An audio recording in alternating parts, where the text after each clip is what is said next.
The hall was too still for comfort that morning. The fire hissed in its grate, spitting now and then as though it too disliked the tension that filled the room. Servants stood in neat rows by the wall, their faces carefully blank.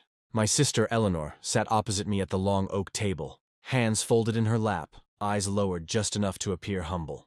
Between us, on the polished surface, lay the thick parchment sealed with my late father's crest, the will we had all expected to confirm what everyone already knew, that Brackenby Manor, its lands and rents, would pass to the eldest son, as it had for generations. When old Steward Harford cleared his throat to read, his voice trembled. He began with the usual preamble: the salvation of my father's soul, the distribution of minor gifts to loyal servants, the bequest of jewelry to my mother's kin. I listened with a calm face, though my heart beat too fast for the quiet around us. Then came the words that altered everything. By sealed codicil of the 15th day of March, in the year of our Lord 1531, I, Sir Thomas of Brackenby, do grant to my beloved daughter, Eleanor, the stewardship and revenues of Brackenby Manor in perpetuity. The breath went out of the room. Even the fire seemed to dim. Harford faltered, looking toward me, but my sister lifted her chin and gave a small, perfect smile, that same practiced smile she had worn at court, when men twice her age called her clever little dove. My mother murmured something about my father's failing health, that perhaps he had come to see Eleanor's talents as more fitting for such an age as this. But I could not hear the rest. The words sealed codicil echoed like iron on stone. None of us had known of any codicil. I asked to see it, of course. Harford hesitated, then produced a second roll of parchment. Smaller, wrapped in red ribbon, the wax seal intact and unbroken. This, my lord, he said quietly, was delivered by the Reverend Swithin of the Priory after your father's passing. He offered no more. No witness names were spoken, no signatories read. My father's handwriting was unmistakable, or so they claimed. Eleanor rose gracefully, thanked the steward, and accepted a heavy ring of keys from his trembling hand. I remember the sound they made, a cold, certain jingle, as she slipped them into her palm. "It is father's will," she said softly, meeting my eyes for the first time, "and we must honor it." It took all I had not to speak then, not to accuse her of plotting, with that simpering suitor of hers who so conveniently served as clerk to the Priory. Instead, I bowed, murmured something polite, and excused myself. The servants avoided my gaze as I passed. Outside, the winter air cut deep, sharper than the betrayal in my chest. I walked to the edge of the orchard where the old oak leaned against the fence line.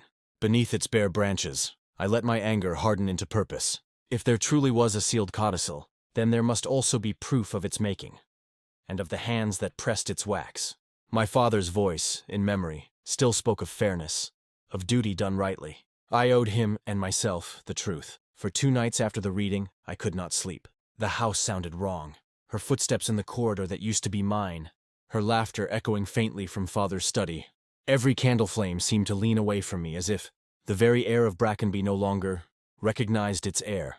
On the 3rd morning, I took refuge in the old steward's room, a narrow space that smelled of wax, dust, and ink. Harford's apprentice, a thin, pale boy named Giles, startled when he saw me.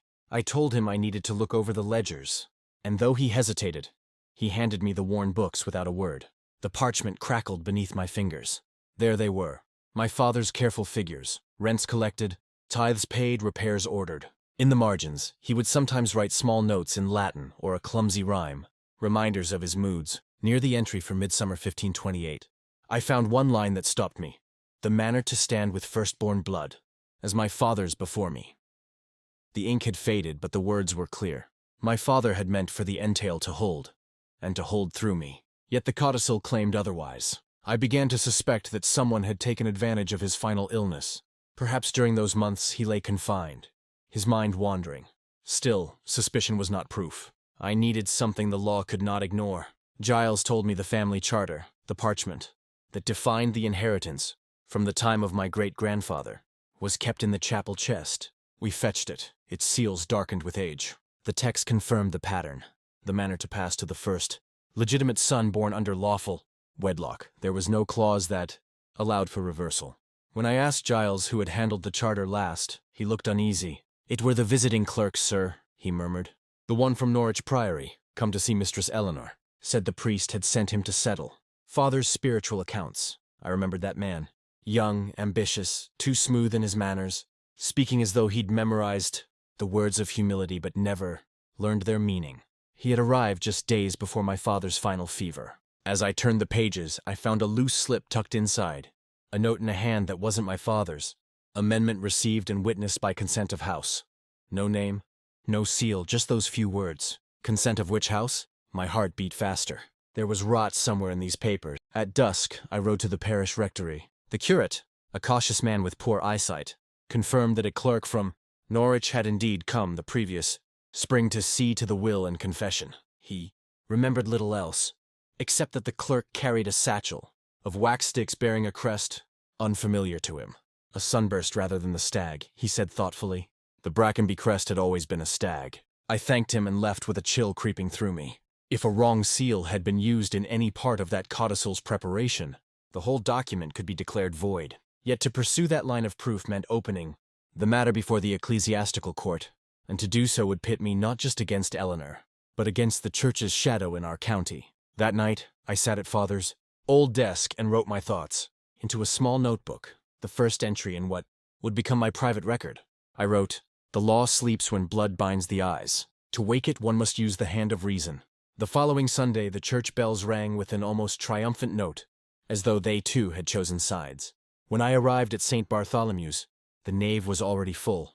Farmers in their best cloaks, the miller's wife whispering behind her prayer book, and near the front pew, Eleanor, radiant in pale blue silk, her new betrothed, Edmund Faring, stood beside her, all polished pride and courtly beau. I had no wish to be seen, yet in a parish as small as ours there is no true hiding. The moment I stepped through the door, heads turned, the air tightened, the service began. The curate's voice wavered through the prayers until he reached the announcements. It was custom then for him to read notices of bans, births, deaths, and any matters of parish record. His eyes flickered uneasily toward me before he continued. By confirmation of sealed codicil, dated the 12th of May, 1531, Lady Eleanor of Brackenby is henceforth recognized as mistress of the manor, by grace of her late father's testament. The words fell heavy as stones. Lady Eleanor, my sister bowed her head modestly, while her fiancé's mouth curved in triumph. A hum rippled through the pews. I caught a few pitying glances, others merely curious. The curate, poor man, looked eager to move on, but he had to finish the formal posting. He pinned the notice to the vestry board, broadside confirming the codicil's legitimacy, bearing a signature I had never seen before. Reverend G. Swithin, Norwich Priory. When the service ended, I lingered by the board. The ink was still dark, the parchment freshly creased. Confirmed under seal, it read, with the date just a fortnight before Father's death. Beneath, another note in smaller script declared, "Witnessed in full faith and conscience." Yet the signature mark was clumsy, the letters uneven. I had seen Father's hand when he was strong, steady even in age. The difference was plain. As I studied it, I felt a presence beside me. Eleanor stood there, her gloved hand lightly resting on the frame. "Brother," she said softly, "you could at least be gracious. Father wanted peace between us." "Father wanted justice," I answered. "And truth." Her smile was sweet and cruel all at once. "Truth is what survives the seal," she said, and turned away. I watched her leave through the south door, the crowd parting easily for her. A few parishioners bowed as she passed. I stayed behind until the last of them had gone, then copied the words of the notice onto a scrap of paper. If they would use the church to make this theft holy, then I would use their own records to undo it. Outside, the sky was pewter gray, a storm threatening. I walked past the lich gate, toward the rectory, and found the curate gathering his cloak. I asked him if he had himself witnessed the codicil seal. His cheeks reddened. "No, sir," he said quickly. "The document came by hand from the priory, already sealed. We were only to affirm its receipt." That was all the confession I needed. When I returned to the manor, the keys no longer hung by the great door. They had already been moved to Eleanor's quarters. But I found Giles waiting in the passage, his face pale. "Sir," he whispered, "I think you should see the vestry copybook. There's something strange in the entry." He led me to the small vestry office, where the parish clerk's ledger sat open on the desk.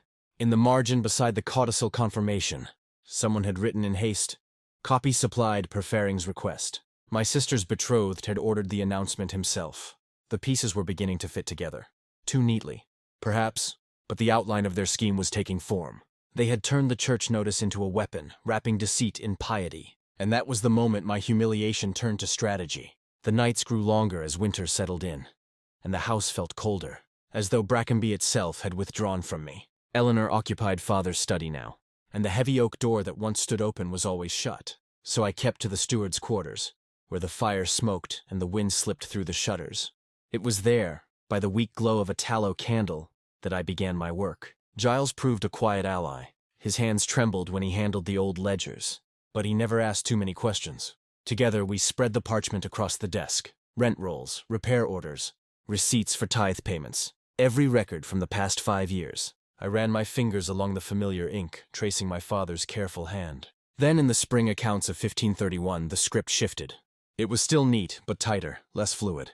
Giles pointed it out first. "See, sir, this is not your father's letter S. He wrote it open, like a snake. This one's closed." Beside those altered lines was an entry of particular interest. A payment of £40 to the Priory of Norwich for clerical service. Rendered, there, had never been such an expense before. And yet there it stood, dated just 2 weeks before the codicil seal. I took out the earlier books and compared the sums. In the margins, Father had written small notes about every expense, except this one. No remark, no signature, just a single unfamiliar initial beside it. E.F. Edmund Faring. My sister's betrothed. The candle guttered low as I examined the entail documents, the ones Father had kept folded in his desk. The vellum was cracked and stiff, the ink faded but legible. The text read that the manor must pass to the eldest male heir of sound, body and lawful birth. Nothing in the margin altered that, until I turned to the final page. There, in a different hand, was a new clause squeezed between the lines, or, failing such, to the next of direct descent, by grace and discretion of conscience. The words were small, deliberate, and out of rhythm with the rest of the document. I felt the blood rise in my temples. "Giles," I said quietly, "fetch the parish register." He returned with the heavy book, the one that held every birth, baptism, and burial of the Brackenby line. Father's death was recorded there in the curate's hand. Sir Thomas departed this life June 2nd, 1531, after long illness. Yet just above it, squeezed into the margin, was a different note, dated May 14th, visited by clerk of Norwich Priory for last will and testament. My father had been bedridden, barely lucid by that date. There could have been no lawful signing then. The candle sputtered, and for a moment we sat in silence. The only sound, the soft crackle of parchment as the pages shifted. "Sir," Giles whispered, "if this be true—" "It is true," I said, my voice low but steady, "and it can be proved." I gathered the key pieces and arranged them neatly. The altered ledger, the copied entail, the parish note.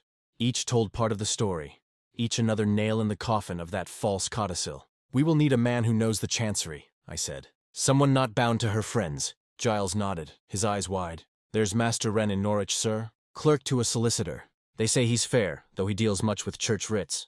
Then I will deal with him." Before dawn, I sealed the documents in a leather folder and wrote my first formal record, the beginning of a dossier. Every item numbered, dated, described.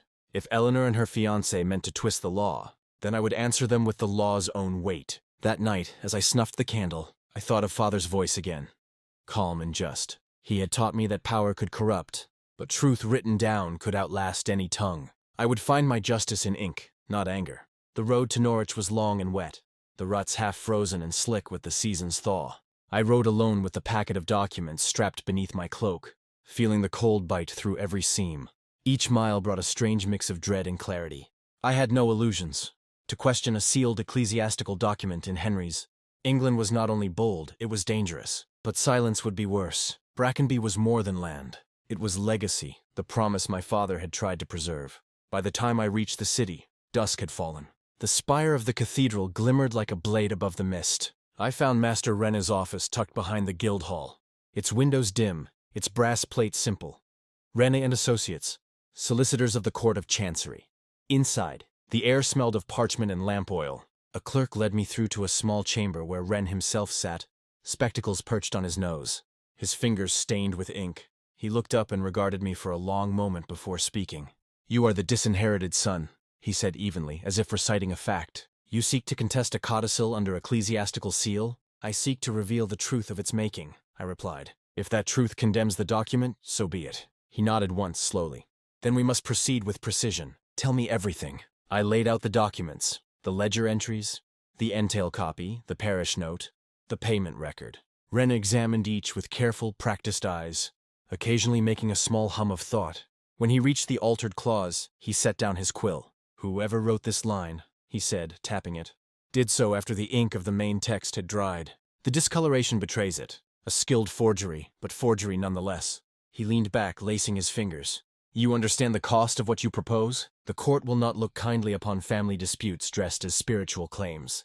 Your sister will not sit idle." "I expect she won't," I said, "but I cannot let a lie stand as father's will." He studied me again, then smiled faintly. "Good. You have the right temperament. Measured, not rash. That will serve you." From a drawer, he took a sheet of thick paper and began drafting.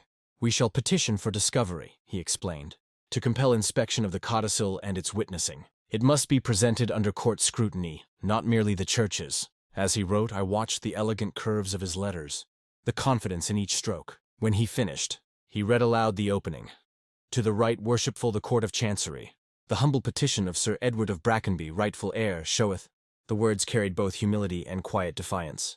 He sealed the petition with wax and pressed a small signet into it. Not my family's crest, but his office mark, a plain W beneath a balance scale. "You'll need a witness to submit it," he said, handing me a parchment slip, the receipt for the filing fee. I tucked it into my coat, my first official receipt of resistance. As I prepared to leave, Wren spoke again, softer now. "A word of caution. When truth threatens inheritance, blood turns to weapon. Guard yourself, not with anger, but with paper. Keep copies, keep records. They are better armor than steel."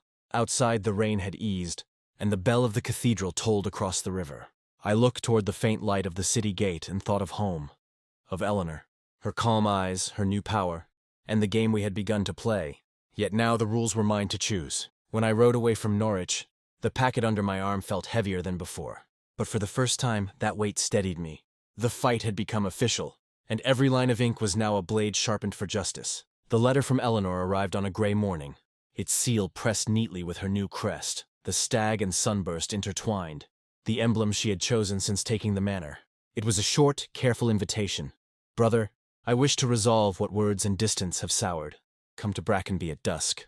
Let us speak as family once more." The tone was sweet, but the timing reeked of calculation. News of the Chancery petition had likely reached her by now. Still, I went. I would rather face deceit in daylight than be whispered about in the shadows. When I entered Father's old solar, I found Eleanor seated by the hearth, dressed in mourning black, though months had passed since the funeral. Edmund Faring stood beside her, his expression half courtesy, half command. Between them lay a table already set with parchment and wine. A scene arranged not for reconciliation, but for negotiation. "My dear brother," Eleanor began smoothly, "how tiresome that our family business has reached the ears of lawyers. I had hoped you would trust Father's will as I do." "I trust Father's will," I said evenly. "It is your version I cannot abide." Edmund's smile was thin. "You tread dangerous ground, sir. To accuse your sister, and by extension the church, of falsehood is to invite ruin. The court will see you as a bitter heir, nothing more." I took from my cloak a folded sheet and placed it on the table. "Then let the court decide. Here is Father's letter to me, written the year before he fell ill. He writes, 'The entail shall remain as written. Your duty is to preserve it for the line.' She rose then, anger flaring in her eyes. "You would drag my name through mud to claim what the law has granted me?" "The law, perhaps," I said, "but not justice." Edmund stepped forward, voice low but venomous. "Withdraw your petition, Edward. Do it quietly, and you may keep your stipend. Persist, and I shall ensure your reputation is buried deeper than your father." I looked from one to the other. "Then I have nothing left to lose." He leaned closer. "Do not test me. There are debts in your past, small though they may be. A few words in the Gazette, a whisper at court. It would not take much to turn public favor." Eleanor turned away, her voice quieter now. "Brother, please. You'll only hurt us both. End this, and let the memory of Father rest." For a moment I almost believed her softness, but then I saw the faintest tremor in her hand, the flicker of guilt she could not quite hide. I gathered my papers calmly. "You've already disturbed his rest," I said. "All I mean to do is restore it." I bowed and left before they could answer. As I walked the corridor, the air felt close and heavy, the walls listening. Outside, the winter dusk had fallen, and from the upper windows I caught the glow of light where Father's study had been, Eleanor's silhouette framed there, still watching. That night, I recorded the encounter in my journal. I noted Edmund's threats, Eleanor's words, and the copy of Father's letter, folded safely among my proofs. They could twist gossip and wield influence, but I had facts, and in a world that worshipped titles and whispers, I would make truth speak louder than both. 3 days after the meeting, the first blow landed, not by writ or summons, but by ink. I found it on the breakfast table of my inn in Norwich, a folded copy of the Norfolk Gazette, dated the 21st of February, 1533. There, among reports of wool tariffs and harvests, was a brief but poisonous notice. It is whispered that Sir Edward of Brackenby, lately disinherited for reasons best left unstated, persists in vexatious petitions against his grieving sister, the Lady Eleanor. Those acquainted with his past affairs may not be surprised by his conduct. No signature, no direct accusation, yet every word designed to rot a man standing faster than blight on wheat. The patrons in the inn kept their eyes on their bread and cups, pretending not to have read it, but their silence was a verdict.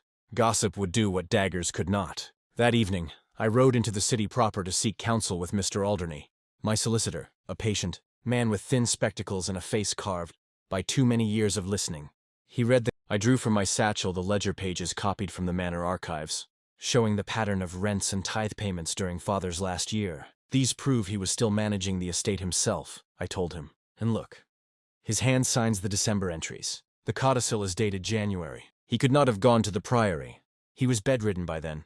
Alderney nodded. We'll file for authentication, and I shall prepare a solicitor's letter. Not to the Gazette, but to the guild that sponsors it. Their printer's license depends on avoiding libel. A quiet threat to their purse will speak louder than outrage. As he spoke, I noticed a second folded sheet upon his desk, the draft of a letter already prepared. You expected this, I said. He smiled faintly. When powerful men feel cornered, they always choose the public square. Your brother-in-law-to-be has made his move. Now make yours with care. The following week, the tide began to turn. Alderney's letter reached the guild, and by Sunday a correction appeared in the Gazette's margin. Sir Edward of Brackenby denies all imputation of misconduct, and seeks proper adjudication before the Court of Chancery.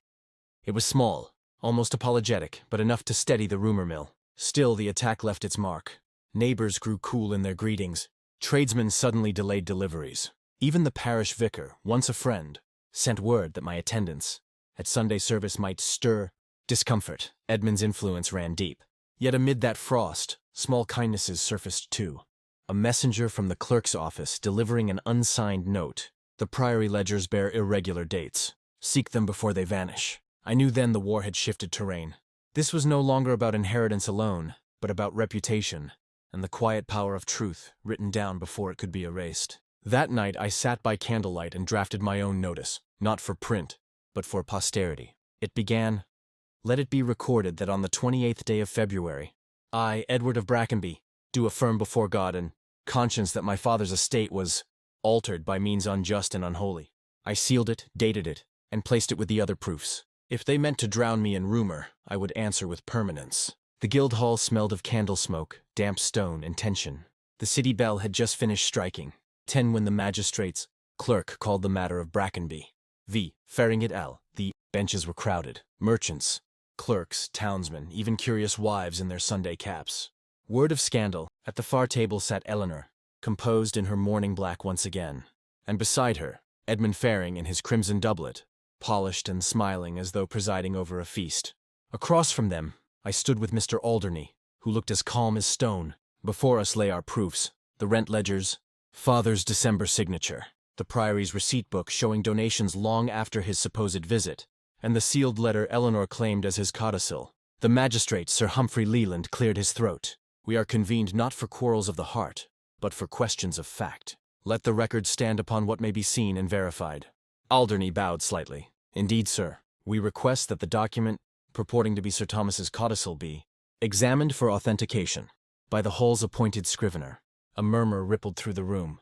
Edmund shifted in his seat but said nothing. Eleanor's eyes, steady and bright, never left me. The scrivener, an old man with spectacles that caught the light like glass coins, took the parchment in his thin hands. He compared strokes, letters, the pressure of ink. Minutes passed. Even the air seemed to wait.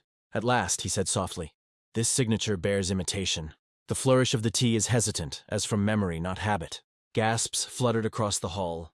Edmund rose sharply. "This is blasphemy, to call a sacred testament false." But Alderney interrupted, his tone still cool. "Sacred things are not harmed by truth, sir. If the codicil is pure, let it stand the light." Eleanor's hand gripped the table. "Father wrote it," she whispered. "He must have." Alderney turned another parchment. A receipt from the priory dated the day after father's supposed visit. "This record shows payment for prayers for Sir Thomas's comfort." he being too ill to attend in person. Would you have us believe he walked the 3 miles to the priory and returned home the same day in mid-January in his condition? The magistrate leaned forward. Answer, Lady Eleanor. Her voice trembled. I was told he had sent for a clerk. Reverend Swithin brought the papers. And where is this Reverend? Alderney asked. Edmund shot back. Transferred to York, months ago. The magistrate's tone hardened. How convenient. I remember little of what followed. Only fragments of sound and light. The magistrate ordering the codicil held pending investigation. Edmund's face reddening with rage. Eleanor weeping softly behind her veil. The final words, however, I recall with perfect clarity. The Hall finds sufficient doubt as to the codicil's validity. The estate of Bracken. Later that evening, I found a small parcel left anonymously at my inn. Inside was a scrap torn from the priory's own ledger. The missing folio, stained with candle soot, recording. Donation received from Edmund, faring on behalf of Lady Eleanor for private service. Rendered. It bore the same January date as the codicil. I stared at it for a long time, understanding what it meant. Proof was no longer in question. Only consequence remained. The days following the Guildhall hearing moved like a slow-turning tide. Quiet, deliberate, unstoppable. The town that once whispered my name in pity now spoke it with a kind of wary respect. At first, I mistook that silence for peace. Then I realized it was something colder. Judgment settling into place. The magistrate's ruling had suspended Eleanor's claim and placed Brackenby Manor under temporary stewardship. The steward, Old Harford, returned to oversee the estate on behalf of the court. His letter arrived sealed in plain wax. By order of Chancery, no property or revenue may be diverted until the matter is resolved. A small victory, written in the tidy hand of bureaucracy, but one that carried more weight than any applause could. Eleanor withdrew to the rectory near the priory. Rumor said she had dismissed most of her household and sent word to Edmund in York. Their engagement, it seemed, had been quietly postponed. No formal retraction appeared in the Gazette, only a line in the notices. Mr. E. Faring has departed for the continent on business. Business, indeed. I rode back to the manor 1 week after the hearing. The land was heavy with thaw, the roads lined with frost giving way to mud.